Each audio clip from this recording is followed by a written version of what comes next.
Don't give me directions. I know where I'm going. r/MaliciousCompliance. Years ago, I used to work in a movie theater that served food. I was a waitress. A little bit of background, the women's bathroom is right next to Theater 13. The sign is right between the doors for the bathroom and the theater. We never have issues because people can tell which is which. Theater 12 and 13 are right next to each other.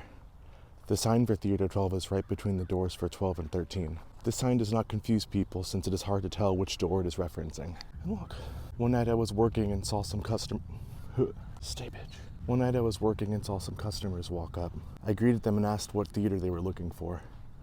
They stated they were looking for Theater 13. I pointed them to the door for Theater 13. The customers started yelling because they have been here before and they know where the theaters are. I said something along the lines of, "Oh, I'm sorry, I didn't know you had spent so much time here and knew where everything was." Clearly they knew my place of employment better than me. What was I thinking? I went off to the corner where my workers and I were doing paperwork and watched as they looked around very confused. They walked into Theater 12 and realized it was the wrong movie. They looked around for a few minutes more confused. They checked Theaters 1 and 2. Next place. Next. My coworkers were talking and one of them is way less pretty than me and started to feel bad for them.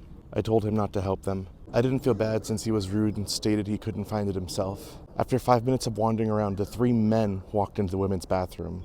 The woman started screaming at them. I fell over laughing. My coworker couldn't take it anymore. He went over and pointed them to the same door I had earlier. This time the men were nice and thanked him. Why is there just like a shoe there? Is anybody gonna explain the shoe? Why is there a shoe over here? Can I make this? They went inside their theater. About 5 minutes later, someone in Theater 13 hit the call light.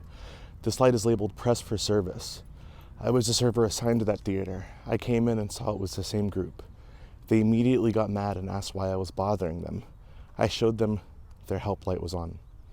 I turned the light off. This is one of the strictest rules we had to follow. Get to lights and turn off light immediately while helping customers. He got mad and turned it back on. Then he told me the light was what reclines the chair. I told him the chairs don't recline. He continues hitting the light, turning it on and off, trying to recline the chair. He started searching for other buttons when that didn't work. Then he got really dumb and stuck both of his hands in between the seat cushions. Those seats were never cleaned and this restaurant was not very clean in general. I've had to search in those cushions for missing credit cards and they are so filthy. I saw the look of instant regret cover his face and he removed his hands, now sticky, and held them up. I could not resist, so I said, "Well, at least you know where the bathroom is," and I walked out. Yes, I know that I was unprofessional. I was treated horribly at that job. They did some very illegal stuff, but I was beat down and couldn't care anymore. Thankfully, I found a new job. A company filed bankruptcy a couple years ago, and I was happy to see them close down. Hey, follow for more.